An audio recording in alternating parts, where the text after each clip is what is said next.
Ya mitra bisnis, selamat datang di Business Wisdom Podcast. Saya kemarin datang terus ditodong sama Pak San. Yaudah kamu yang jadi host sekarang Popo. Jadi sekarang host hari ini special host Popo Kusen dan saya yang akan mewawancarai Pak Tanadi Santoso. Ini saya jadi ingat lagu Dunia Ini Panggung Sandiwara.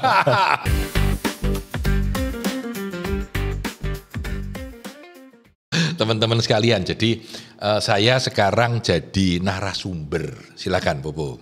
Dan hari ini kita akan bicara soal podcast ya. Ya, podcast secara umum dan yang khususnya sih saya mau nanya ke Pak San, kenapa kok tiba-tiba jadi ada Business Wisdom Podcast ini? Oke. Cerita bentar ya. Karena waktu beberapa kali saya ketemu sama Pak San di setahun belakangan ini tuh udah pernah ada omongan mau bikin podcast. Tahu-tahu podcast. Tahu-tahu ngirim foto studionya udah jadi. Oh ini aku bikin podcast. Kenapa itu Pak? Oke, jadi saya ingin cerita dulu latar belakang pemikiran bikin podcast ini apa sih gitu ya. Jadi saya bikin podcast ini karena beberapa hal. Katakanlah karena 3 hal. The power of three. Power of three. Yang pertama karena sudah 20 tahun bekerja sama dengan Pas FM. Dan saya bikin Business Wisdom ya sudah 20 tahun ini. Jadi saya sudah cukup terbiasa bicara dengan media yang memakai suara ya kebanyakan karena podcast ini kebanyakan kan didengarkan orang sambil dia masak, sambil kerja, sambil melakukan sesuatu ya. Jadi based on radio ya kira-kira gitu. Itu yang pertama. Yang kedua karena zaman yang sudah sangat baru, yang berubah dengan sangat drastis ini ya, membuat orang itu lebih ingin mendengarkan itu sewaktunya dia. Jadi gini, dulu kalau nonton TV, mau lihat siaran berita jam 9 gitu ya. Mau lihat ini jam 7.30. Sekarang aku mau lihat siaran berita, ya aku pakai YouTube. Aku lihat siaran berita yang jam 9 tadi, sekarang udah jam 10 ya. Jadi semau saya, ini yang disebut konsep yang disebut asinkronus. Jadi tidak sinkron waktunya. Jadi kalau Anda belajar ketika dosen ada, murid ada, semua ada, itu sinkronus, semua bareng. Tapi di zaman baru ini sangat asinkronus. Masih ingat dulu Anda nonton bioskop atau nonton TV siaran film bagus selalu sesuai dengan jamnya. Sekarang semua streaming gitu. Iya. Ya, streaming itu disebut asinkronus. Jadi Anda melihat podcast ini mungkin sudah direkam 2 hari lalu dan mungkin juga Anda lihatnya bukan langsung ketika terbit tapi mungkin sudah sebulan dari hari ini. Ya. Sedangkan teman Anda yang mau lihat bisa lihat setahun dari hari ini gitu. Ya ini disebut asinkronus. Nah konsep asinkronus ini semakin lama semakin gila, semakin hebat, semakin umum gitu. Jadi orang mau lihat sesuatu berita ya lihat sekarang.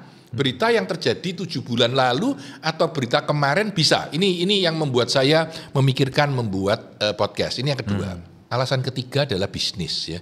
Saya merasa podcast-podcast yang ada itu jarang yang betul-betul ingin mengajarkan tentang pengalaman bisnis, latar belakang bisnis, akademis tentang bisnis ya. Jadi saya bikin Business Wisdom Podcast. Jadi berbasis pada orang pengusaha, pemilik, CEO, profesional, karyawan baru yang ingin belajar tentang teknik-teknik bisnis. 3 ini yang membuat saya merasa oke, kita bikin Business Wisdom Podcast yuk.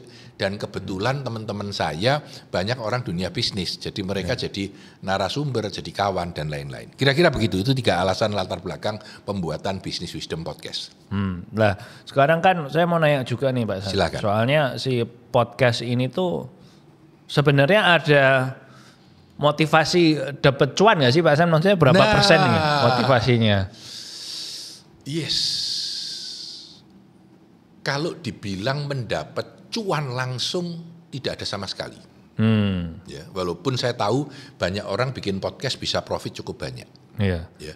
Tapi saya awalnya tidak sama sekali. Tapi saya ciptakan untuk mengkriting branding kita. Branding dari Business Wisdom Institute. Saya kan punya training company ya. Karena itu kalau teman-teman misalkan di perusahaan pengen belajar tentang 5D MBA, training for first time manager, training tentang higher productivity, training tentang problem solving, training tentang communication skill, training tentang customer service, bisa mengkontak kami di Business Wisdom Institute ya 081 123 123 123 harus ingat dalam. Jadi bisa mengontak kami di situ ya dan bilang kami ingin mengundang Pak Tanadi atau timnya untuk mengajar di tempat kami gitu ya. Nah ini saya create untuk branding kita karena orang melihat konten kita. Ya semoga dianggap bagus. Karena itu saya sangat berharap teman-teman bisa ngasih komen di bawah. Karena itu jadi dengan begitu mereka akan lebih mau mengundang kami ketika mereka membutuhkan training. Lebih bersifat di situ. Oh jadi buat complimentary aja gitu. Yes, buat penunjang lah. Buat penunjang. Yes. Soalnya kan sebenarnya aku kan ya ada ide bikin podcast kan. Aku pernah cerita sama Pak San. Nah, tapi aku tuh kesulitan membalance passion sama cuannya itu loh Pak San. Kalau menurut saya gaya entrepreneur jalan dulu. Ya, apalagi kalau sebenarnya bikin podcast ini kan menarik ya. Biaya bikin podcast ini berapa sih? Itu yang menarik ya. Ada, nah ini yang menarik Pak. Jadi saya punya lelucon Pak ya. Nah, Bapak ya ini agak dewasa ya. Bikin podcast itu sama kalau orang mau punya anak. Punya anak itu bisa pacaran ya, tahu-tahu hamil punya anak gitu ya, enggak ada biayanya ya biaya rumah sakit tentu ada. Bisa juga harus pergi ke Jepang berobat ya, bisa juga dengan mengambil telur lalu diinseminasi buatan dan lain-lain sampai MM-an gitu ya. Lalu dikembalikan ke tempat ibunya dan seterusnya. Jadi kompleks, bisa sederhana. Podcast ini juga begitu.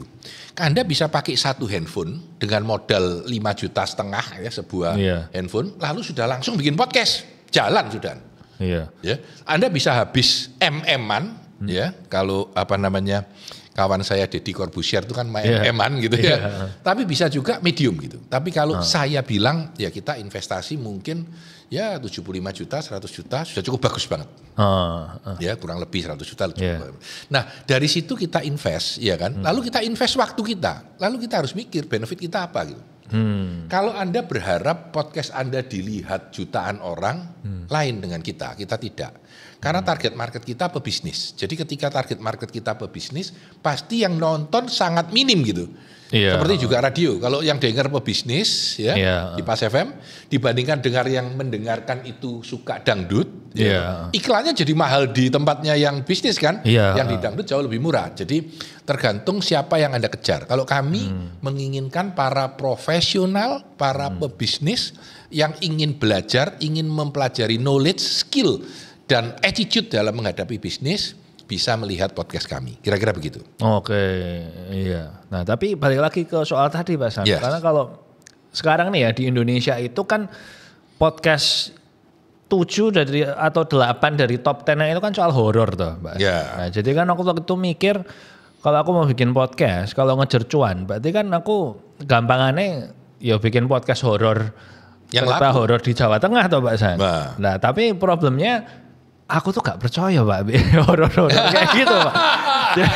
Jadi kalau aku bikin podcast horor, terus aku pernah nyoba waktu itu kan, bikin podcast horor, manggil narasumber, terus aku nanya pengalaman horornya dia gitu kan. Lah muka aku kelihatan banget kalau gak percaya Pak.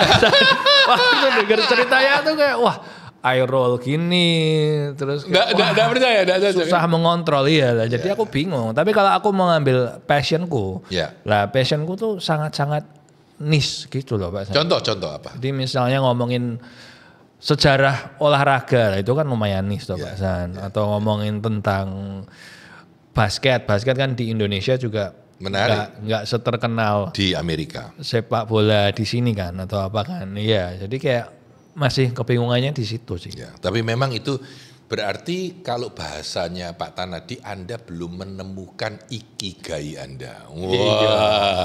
Yang ketemu masih ikugai. Aku udah baca bukunya aku Ikigai dan memang belum nemu. Ya.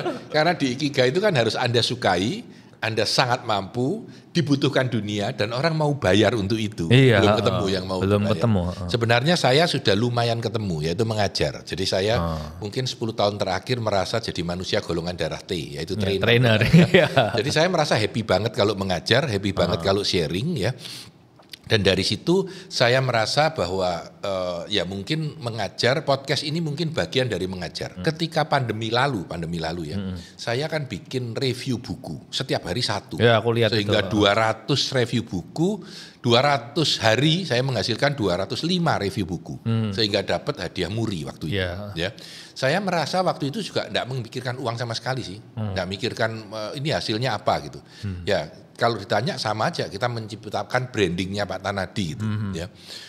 Lewat sekarang sudah 320, Anda bisa lihat di IG saya Tanadi_Santoso, dan di sana masih ada rekaman 320 review buku saya, bahkan ada listnya. Dan review buku saya dulu saya pikirkan bukan orang supaya beli buku itu, tapi ringkasan isinya opo gitu.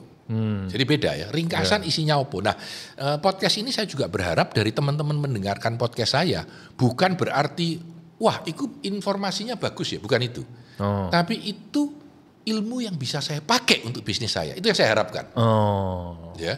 Itu adalah knowledge atau ilmu yang praktikal, yang bisa saya pakai di dalam pekerjaan sehari-hari saya untuk membuat saya menjadi orang yang lebih sukses. Itu yang saya harapkan, terutama dunia bisnis. Jadi podcast ini dibuat untuk tujuan itu yang saya harapkan. Oke. Ya lumayan sih, tapi lumayan dapat insight, tapi ya itu jadi sekarang galau Pak, belum nemu ikigai. Umur berapa sih Pak San nemu ikigainya, umur berapa? Wah, suwe. Kalau Anda belum waktunya ya. To be honest, kurang lebih mungkin 55 saya baru mulai mikir. 55 baru dapat. Masih lama, iya. Waduh. Lah terus aku 20 tahun ke depan ngapain? Popo sekarang umur berapa? 37. 37 ya, masih lama lah. Kalau ditanya orang tapi dalam 32. Iya. Yang 5 berhenti ya. Jadi mesti menurut saya Popo mesti cari kelilingan gitu, apa yang ditemukan, apa yang Anda sukai. Dulu Pak Tanadi kan juga berbisnis toh. Berbisnis itu saya ada yang suka, ada yang enggak suka gitu. Maksudnya ada bisnis yang saya sukai, ada bisnis yang tidak saya sukai gitu. Ya. Jadi pelan-pelan juga mencari mana yang paling saya sukai gitu. Ya. Baru belakangan, jadi saya mengajar dalam training ini. Sebenarnya juga ini sekali lagi terima kasih buat Pas FM ya, karena beliau adalah CEO-nya Pas FM, Chief Operating Officer-nya Pas FM. Jadi saya mulai jadi pembicara itu gara-gara Pas FM 20 tahun lalu ketika saya bikin Business Wisdom. Lalu lewat jalan 2 tahun kita bikin seminar pertama gitu ya. Terus jalan terus dari situ. Jadi terus baru merasa bahwa mengajar itu menyenangkan gitu, dan mengajar itu mendapatkan uang. Jadi mulai itu kan 20 tahun lah. Mungkin training itu saya sudah jalan 18 tahun. Tapi kalau disebut betul-betul suka mungkin ya 10 tahun lalu ya, baru betul-betul mendalami dengan wah ini aku seneng gitu. Jadi seneng itu artinya nggak dibayar pun aku mau mengajar itu. Kalau dibayar ya lebih seneng, apalagi dibayar banyak, lebih seneng lagi gitu. Kira-kira gitu.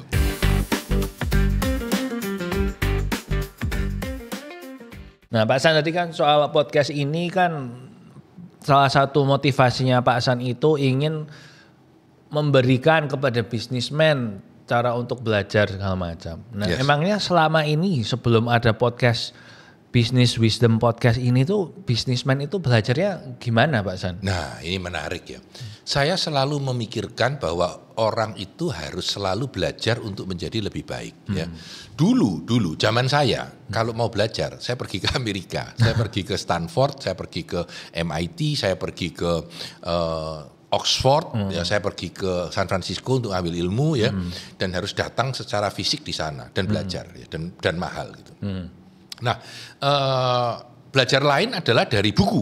Wah, beli buku. Dan buku ini datang ke Indonesia ini telat, jadi susah banget dapat buku yang fresh. Ya. Lalu bisa juga ikut kursus gitu. Ya, datang. Nah, setelah zaman baru ini, terutama setelah pandemi ini loh, kita mulai dari Zoom.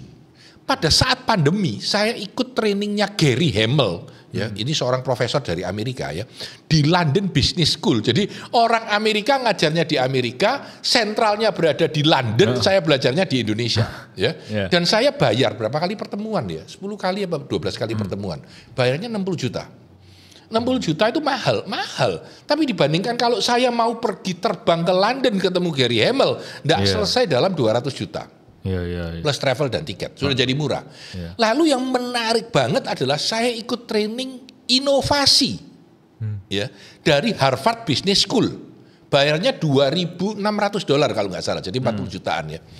Dan itu belajarnya online ya, selama 4 minggu, seminggu 2 kali gitu ya. Dan yang paling menarik, profesor saya itu orang yang paling saya hormati, salah satu orang yang paling saya hormati ya, namanya Clay Christensen.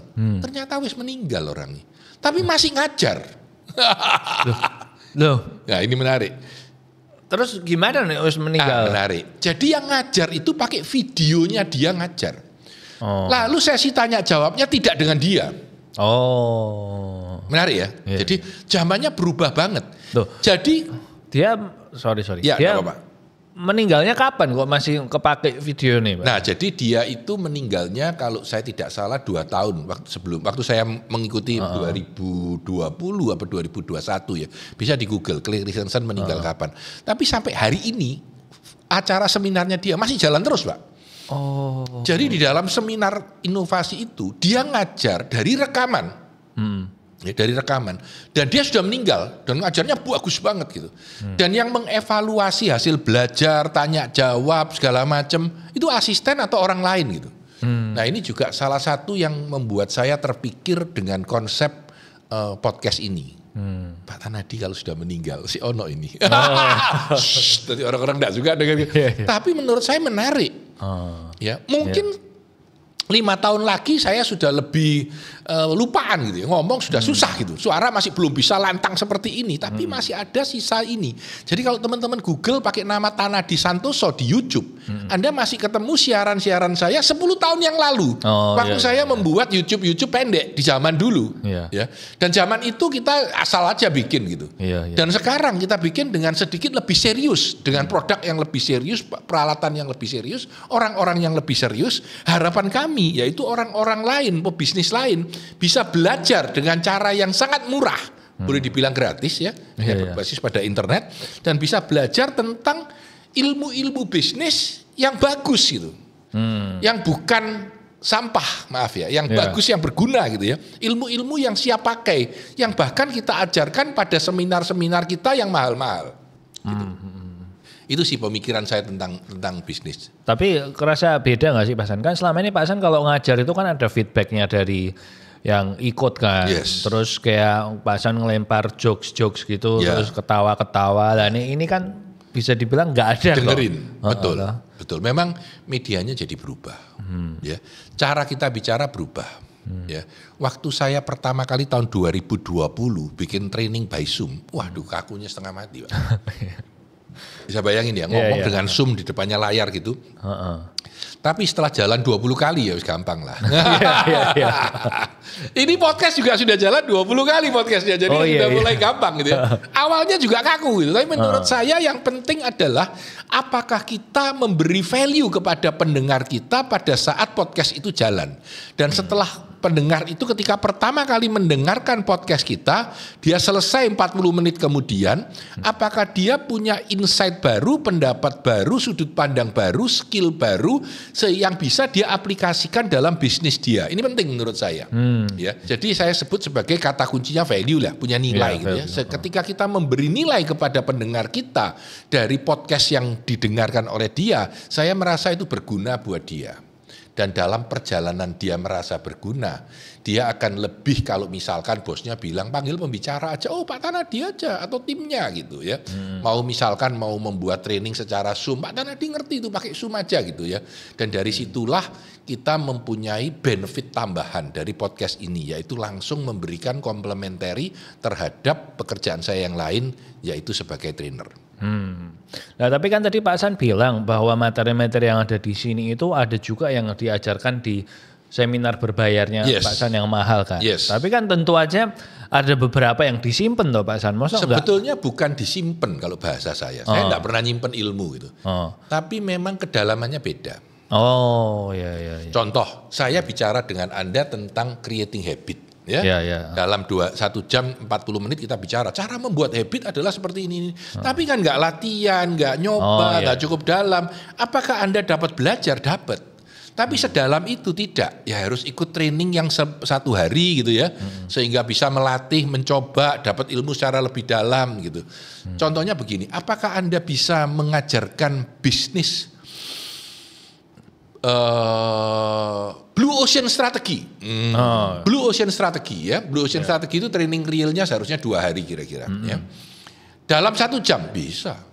30 menit bisa. Blue Ocean Strategy itu apa? Blue Ocean Strategy itu ya membuka bisnis yang belum ada orang melakukannya. Jangan perang pada lautan merah, marilah berperang pada lautan biru. Ya artinya kita mencoba bisnis baru. So what gitu. Apakah Anda dapat insight? Dapat. Apakah Anda dapat pencerahan dan inspirasi? Dapat. Tekniknya 1, 2, 3 dapat. Secara ringkas dapat, tapi secara dalam tidak. Oh ya, mudah-mudahan. Kalau betul-betul saya mau aplikasikan secara dalam, ya aku harus ikut trainingnya Pak San yang 1 hari, 2 hari, 3 hari. Ya, contohnya training kita yang 5D MBA itu kan sering diadakan sudah 40 sekian kali. Saya batch pertama lah Pak. Teman-teman ingat batch pertama ini ya, 5D MBA. Masih ingat bahkan ya, jadi 5D MBA itu 11 tahun lalu kira-kira ya. Jadi 5 hari memang orang tidak akan lupa karena dihantam terus tiap hari dengan ilmu yang banyak.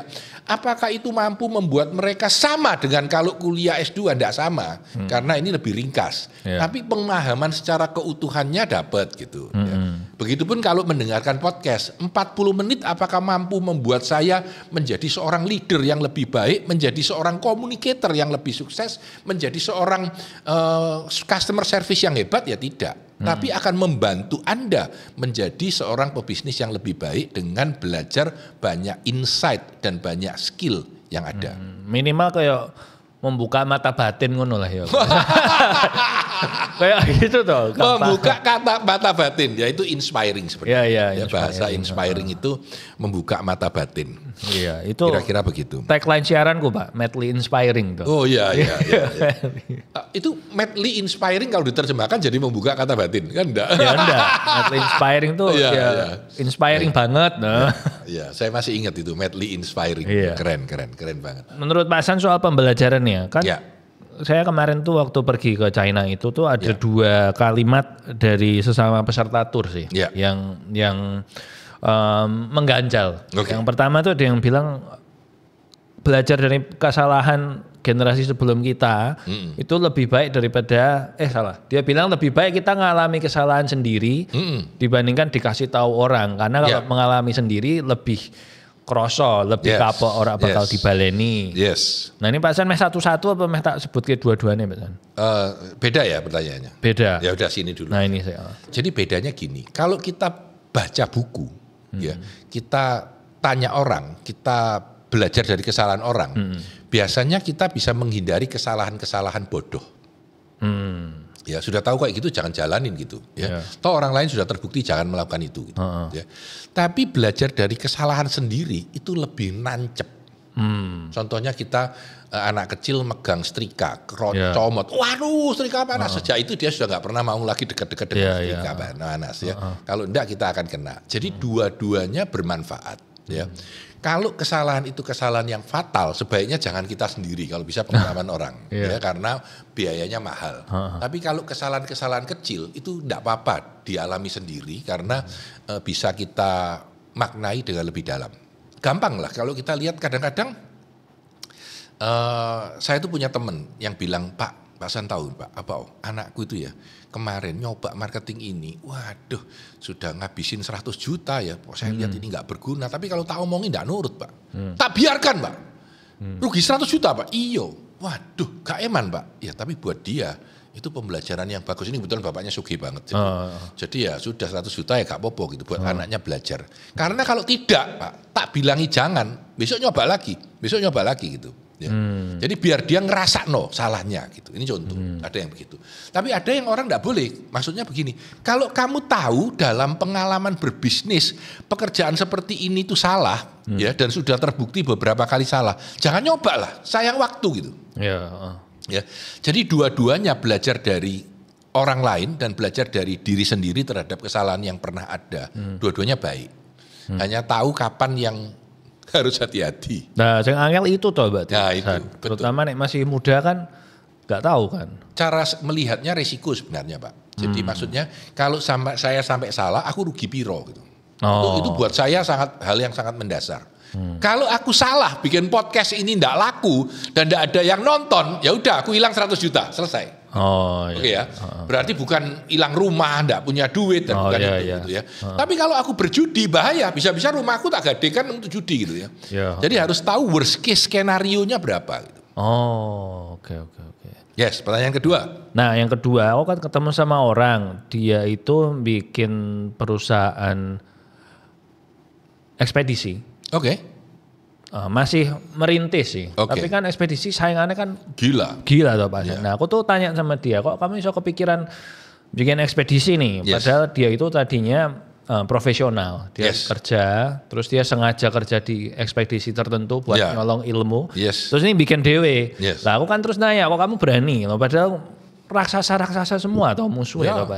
Mulai terus, dari GNA, segala macam. Banyak lah. Terus dia bilang karena dia ngerasa marketnya ada, jadi dia lebih milih untuk terjun ke pasar yang marketnya ada walaupun banyak pemain raksasa daripada mencoba bikin market baru. Lah menurut Pak Hasan piye? Ini juga pertanyaan yang cantik banget ya. Saya mulai cerita dulu ya tentang masuk di mana. Yang pertama, di Surabaya itu ada jalan namanya Jalan Baliwerti. Di Jalan Baliwerti itu semua toko bahan bangunan, mulai dari tekel, semen, dinding segala macam ada di situ. Ya, pertanyaan saya, kalau kamu mau bikin bahan bangunan punya toko, enak di Baliwerti atau enak di jalan yang sepi yang tidak ada bahan bangunannya? Menarik. Jawabannya dua-duanya benar. Kalau kamu bisa bersaing, punya kelebihan, mending kamu buka di Baliwerti, di tempat yang crowded itu. Tapi kamu punya kelebihan. Ya, punya kelebihan. Tapi kalau kamu tidak punya kelebihan tertentu, kamu cuma mirip dengan orang lain, ya, mendingan kamu di tempat sepi. Karena di tempat sepi itu tidak ada toko lain. Ya, kembali ke pertanyaan Anda. Kalau saya mau buka bisnis yang sudah crowded, karena saya yakin saya punya sebuah kelebihan yang orang lain tidak punya, aku berani masuk. Tapi kalau aku tidak paham banget, aku cuma mau meniru dari bosku yang lama, pengalaman itu, aku mau buka punyaku, ya kan? Itu di tempat yang sepi, di market yang sepi, itu lebih enak. Oke ya, kembali. Kalau Anda mau masuk ke pengiriman tadi yang cukup crowded, Anda mau buka coffee shop yang crowded, Anda mau buka restoran yang crowded, ya, Anda harus yakin benar bahwa aku buka ini, aku punya kelebihan tertentu yang hebat, sehingga aku bisa menerobos tajam masuk ke dalam market itu. Contoh Tomorrow Cafe, ya, dia masuk karena dia bisa menjual dengan kopi susu yang terkenal dan rasanya enak dengan harga yang super murah, dan itu susah ditabrak orang lain gitu. Ya, apakah Starbucks akan mati? Enggak, akan tetap hidup. Starbucks hidup di sana. Tomorrow masuk di sini, tapi ketika Tomorrow menerobos dan masuk, banyak yang lain yang mati juga gitu. Ya, karena kemakan sama Tomorrow. Jadi harus paham itu. Ketika Anda mau masuk ke dalam market yang sangat kuat, sangat powerful di situ, ya Anda harus punya sebuah ekstrim kelebihan yang bisa membuat Anda sangat hebat dibandingkan pilihan-pilihan yang sudah banyak ada. Oke, menarik.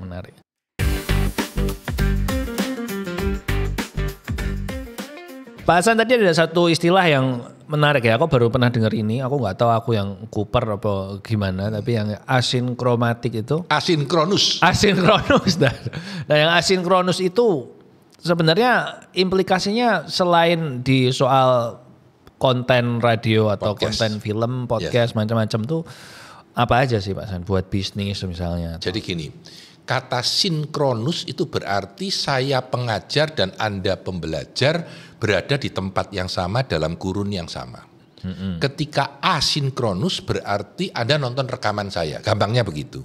Artinya saat Anda belajar beda dengan saat Joko belajar, Amir belajar, Linda belajar. Beda dewa, tergantung dari waktu yang tersedia oleh mereka. Dan saat saya merekam beda dengan saat Anda belajar, gitu ya. Itu disebut asinkronus, jadi tidak sinkron gitu. Ya, tidak sinkron. Nah, asinkronus ini menurut saya sekarang powerful banget. Konsep ini sebetulnya mulai keluar ketika kita memikirkan streaming. Anda masuk hotel kepingin nonton film yang mana? TV cuma ada 20 channel. Tapi kalau streaming film ada 120 film di situ, tinggal pilih. Yeah. Ya, tinggal milih si A, si B bisa. Ya, itu asinkronus. Sebenarnya ini bukan barang baru. Dari zaman kuno yang namanya buku itu sebetulnya asinkronus. Yang ngetik lain, yang nyetak lain, yang baca mungkin 20 tahun lagi. Ya. Sedangkan yang namanya rekaman itu juga asinkronus. Nah, ini powernya luar biasa menurut saya. Kenapa menjadi luar biasa? Karena setiap orang punya kesibukannya masing-masing. Saya itu loh, 4 orang kalau mau meeting itu setengah mati, waktunya beda apa? Mau punya kegiatan susah banget. Ya, bahkan cancel ganti cancel gitu kan. Tapi kalau asinkronus kan gampang gitu. Ya, jadi ya aku rekam ya suaranya. Bahkan sering sekali saya itu ketika mengorder sama anak buah saya, daripada nelpon, saya pakai voice note.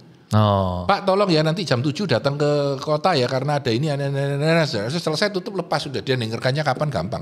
Tentu dia akan mendengarkan dalam kurun waktu sejam ke depan gitu ya. Ini contoh. Jadi asinkronus ini powerful banget di dalam pembelajaran. Saya berpikir banyak tentang training karena dunia saya training. Ya. Kalau saya mengajar 5D MBA harus 5 hari sinkronus semua, 5 hari penuh Anda berada. Bisa saja yang 3 hari saya buat asinkronus.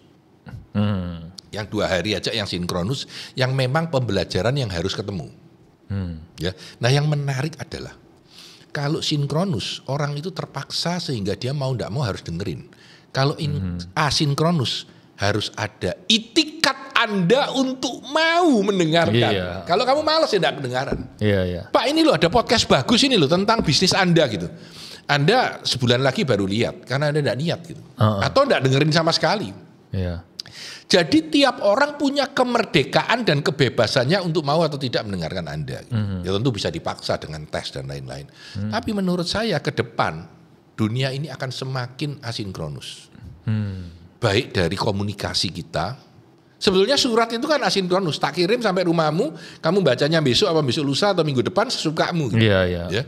Sekarang ini komunikasi, tadi saya bilang voice note, rekaman training ya. Sudah semakin asinkronus. Nah, salah satu dampak kenapa ini terjadi teknologi, Pak. Karena membuat rekaman asinkronus sekarang murah banget. Anda butuh HP 1 sudah bisa upload di YouTube, Anda selesai, Anda bisa bikin podcast. Ya kan? Nggak perlu apa-apa sudah. Modalnya ya 5.500.000 HP yang cukup menarik, cukup sudah. Ya, nggak perlu mahal-mahal gitu. Nah, ini yang menarik menurut saya. Loh, tapi kalau misalnya 5D MBA gitu Pak San, terus Pak San cuma muncul di 2 hari gitu kan. Lah pesertanya apa enggak protes Pak San? Bukannya sekarang masih pengen ketemu langsung. Nah itu, makanya kan tunggu waktunya. Tunggu waktu. Jadi saat ini tebaan saya 70% orang mau offline, 30% orang mau online. Ini pendapat saya dari sisi training ya. Jadi ada training yang menjadi lebih efektif kalau dilakukan sinkronus tapi online. Hati-hati beda ya. Sinkronus online itu berarti saya nge-zoom dengan Anda bareng. Jadi sinkronus tapi online. Offline itu berarti Anda hadir di sini bersama saya. Kalau asinkronus itu melihat rekaman. Ya. Kadang-kadang contoh, saya mengcoaching orang 1 jam dengan menggunakan Zoom. Harus sinkronus. Karena saya cerita, tanya pertanyaan dia menjawab, harus berdua langsung ketemu ngobrol 1 jam gitu. Ya contoh. Saya mengajar persoalan tertentu kadang-kadang lebih enak pakai online daripada offline. Ya, kenapa? Karena mungkin pelajarannya cuma 2 jam. Kalau orang harus dari Jakarta datang ke Surabaya mahal. Gitu. Ya, meeting terutama contoh. Sekarang itu 90% dari meeting dengan corporate online pakai Zoom. Jadi dengan zaman baru ini ketika kita berbicara banyak sekali pergeseran kebiasaan dan pergeseran budaya dan pergeseran capability orang. Sekarang kita bisa work from anywhere. Bahkan keluar visa digital nomad. Pernah dengar ya? Itu menarik itu. Visa digital nomad. Jadi dia tidak kerja di Itali, tapi dia punya visa Itali untuk masuk karena dia kerjanya nomad sebetulnya. Ya.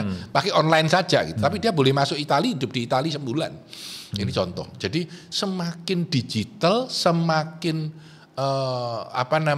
distant mana aja bisa dan semakin asinkronus. Mungkin itu. Nah, terus kan yang masalah podcast ini Pak San. Kalau sebagai sebuah usaha nih, terus kita kepikiran, wah aku mau masuk ke podcast juga Nah, itu yang harus dipikirkan dipikirkan, yang harus dipersiapkan apa Pak San? Yang pertama start with why. Wow, Simon Sinek bilang start dengan why. Kenapa Anda mau bikin podcast? Gitu. Ada orang mau bikin podcast soalnya mau cari duit.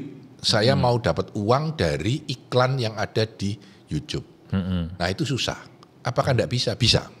Tapi Anda harus membuat konten yang menarik jutaan orang atau ribuan orang atau puluhan ribu orang buat Anda.